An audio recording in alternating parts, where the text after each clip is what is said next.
प्रायः बहस होती है, लोग पूछते हैं, मुझे मैसेज देते हैं, आप विश्वास करें कि आपको भी होता होगा कि हम आजकल औपचारिक भाषा में, अनौपचारिक भाषा में आभार, धन्यवाद, इन 2 शब्दों का बहुत प्रयोग होता है।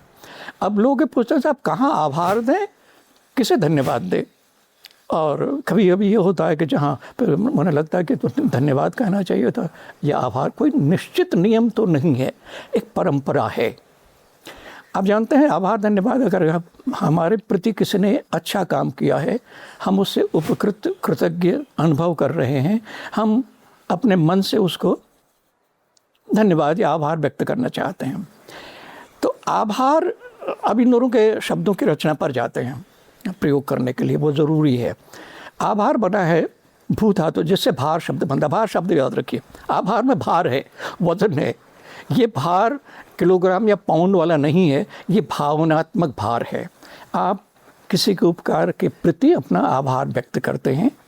अगर न व्यक्त करें तो आपको लगता है कि ये भार मुझे मैं कब चुका पाऊँगा, तो ये भार उतारने वाली बात है।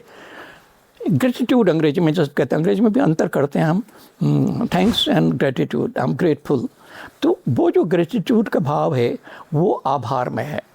अपने से बड़ों के लिए किसी ने अधिक उपकार हमारे ऊपर किया है, हम बहुत कृतज्ञता जताना चाहते हैं, तो आपका आभार सामान्यतः। अब आते हैं धन्यवाद पर। धन्यवाद भी हमें आभार जताने के लिए है, धन्यवाद देने के लिए। रचना के हिसाब से आभार से थोड़ा सा हल्का है कि आभार में तो भार दिखाई पड़ रहा है आपको, धन्यवाद में धन्य दिखाई पड़ रहा है।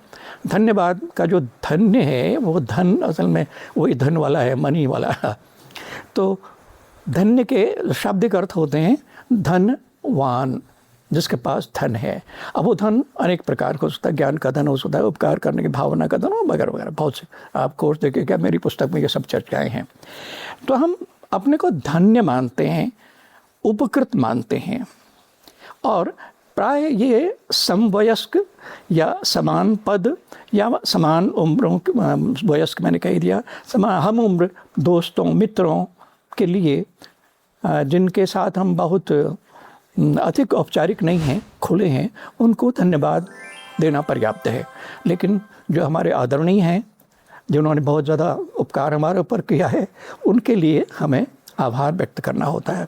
अब इसमें जो धन्य है, यह हम कभी कभी स्वयं के लिए भी प्रयोग करते हैं। आपका धन, आप धन्य हैं, या मैं धन्य, धन्य होना, मैं धन्य हूँ, मैं उपकृत हूँ, मैं आपका आभार व्यक्त कर रहा हूँ, इसलिए मैं धन्य हूँ। मैं धन्य हूँ कि मुझे आपके दर्शन हुए, मैं धन्य हूँ कि आपने मुझे दर्शन दिए, मैं धन्य हूँ कि आपने मुझे ये बात समझाई। और आप धन्य हैं कि आपको ये इतना बड़ा आशीर्वाद गुरु जी से मिला, आप धन्य हैं कि आप ये कर सकते हैं। तो इस तरह से दोनों के प्रयोग में हम लोग अंतर करते हैं। शायद कोई बात रह गई हो। किसी विशेष प्रकार का अनुग्रह का बदला चुकाने का संकेत आभार में और धन्यवाद दोनों में होता है। दोनों में कृतज्ञता का भाव है। सामान्य व्यवहार में प्राय बड़ों के प्रति आभार और कृतज्ञता व्यक्त की जाती है, और अन्य समकक्ष या कनिष्ठ लोगों को धन्यवाद दिया जाता है। एक शब्द और याद आया, साधुवाद भी एक शब्द है, ये थोड़ा सा अधिक औपचारिक है, इसका प्रयोग कम होता है। साधुवाद मैंने जैसे हम प्रयोग करते हैं, वाह वाह, बहुत अच्छे, ब्रेवो, तो साधु साधु, तो आपकी बात के लिए हम साधु साधु कहेंगे, और नई धारा को साधु साधु कह रहा हूँ।